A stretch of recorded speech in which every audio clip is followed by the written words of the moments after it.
ওকে, বিসমিল্লাহির রহমানির রহিম। সবাইকে স্বাগত জানিয়ে শুরু করছি আজকে আমাদের বসুন্ধরা শুভ সংঘ এবং আমাদের মেহেরপুর জেলা ফুটবল ক্লাবের আয়োজনে যে special talent hunt program union লেভেলের ফার্স্ট প্রথম পর্যায়ে শুরু হচ্ছে। সেটা মানে গাংনী পৌরসভা থেকে কেন আমি বামন্দি ইউনিয়ন রামনগর আহ, আর বিজি মাধ্যমিক বিদ্যালয়ে নিয়ে আসলাম, এটা একটা প্রশ্নের বিষয় যে বাচ্চাদের কেন ফুটবল বা স্পোর্টস খেলাধুলা কেন জরুরি। এখন তো সবার হাতে স্মার্টফোন, তাই না? তোমরা স্মার্টফোনে গেম খেলো, অথবা অনেকে ড্রাগ অ্যাডিক্টেড হয়ে যায় মাদকের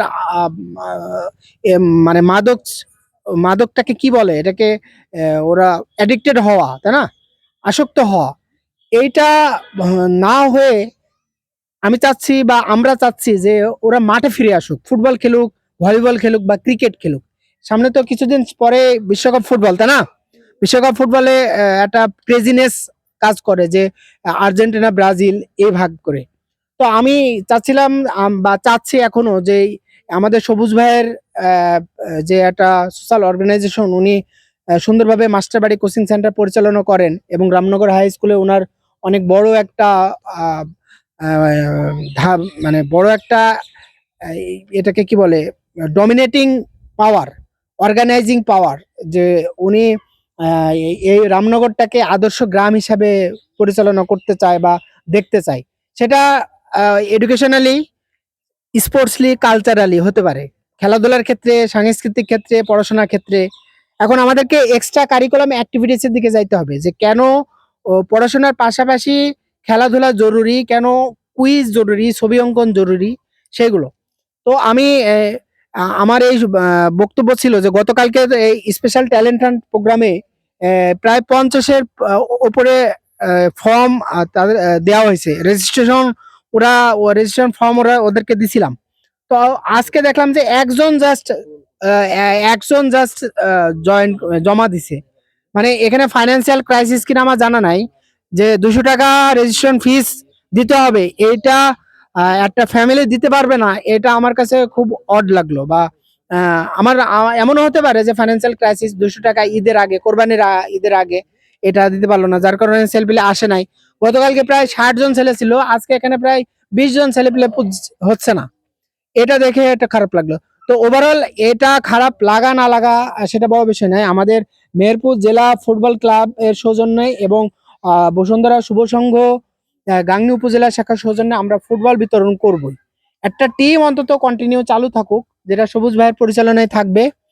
একটা খেলাধুলা বৃহস্পতি, শুক্র, শনিবার 1 ঘন্টা করে স্কুল প্রাইভেট শেষে যাতে মাঠে এসে 1 ঘন্টা প্র্যাকটিস করতে পারে। যদি প্র্যাকটিস তোমরা করতে পারো তাহলে আমরা এজ লেভেলে বিকেএসপি তে তাদেরকে পুশ আপ করতে পারবো। এবং আমাদের নেক্সট যে জুনে যে প্রোগ্রামটা আছে, সেই প্রোগ্রামটা জুনে প্রোগ্রাম আছে যে ইউনিয়ন ফুটবল টুর্নামেন্ট। আমাদের 8টা যে ইউনিয়ন আছে, 9টা ইউনিয়ন, সরি, 9টা ইউনিয়নে 9 দোকানে 18টা টিম পার্টিসিপেট করবে এবং আর 2টা গাংনী পৌরসভায়, তাহলে 20টা টিম পাবো, যারা এই টিমগুলো নিয়ে একটা টুর্নামেন্ট হবে। এই টুর্নামেন্টটা আমরা আয়োজন করব, এজন্য তো একটু প্রিপারেশন দরকার। এই প্রিপারেশনের জন্যই এই ডোর টু ডোর, মাঠ টু মাঠ আসা, যে ফুটবল খেলা, ফুটবল প্র্যাকটিস করা। তোমরা এই যে রামনগরে আসো, রামনগর থেকে তোমরা বামন্দি নিশিপুর হাই স্কুলে প্র্যাকটিস করবা। একটা একদিন আমাদের গাংনী হাই স্কুল ফুটবল মাঠে ফুটবল একটা প্রীতি ম্যাচ হবে। বাঁশবাড়ি একাদশ, রামনগর একাদশ, আমাদের ধানখোলা একাদশ এবং গাংনী পৌরসভা একাদশ। এইভাবে আমরা চাচ্ছি। শুধু যে বুটে খেলতে হবে এমন না, অ্যাংলেট পরেও খেলা যায়, খালি পায়েও খেলা যায়।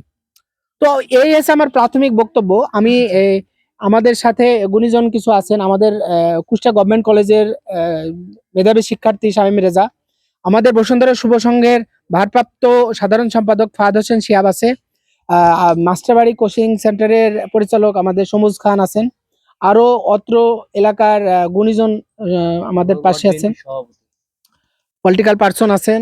এদিকে আরেকজন আমাদের পলিটিক্যাল পার্সন, ওনারা কিছু ওনাদের বক্তব্য দিবেন। ওনাদের বক্তব্য শোনার আগে আমি স্পেশালি সবুজ ভাইয়ের বক্তব্যটা শুনতে চাই, কারণ উনি ওনার মতন একজন এই ইউনিয়ন লেভেলে অজ পাড়াগা বা মফস্বল গ্রামে একটা অর্গানাইজিং পাওয়ার, যে এক ডাকে 50 জন স্টুডেন্ট চলে আসে, সেটা অনেক বড় বিষয়। আমি সবুজ ভাইয়ের কাছে যাচ্ছি, সবুজ ভাই একটু স্বাগত বক্তব্য দিবেন।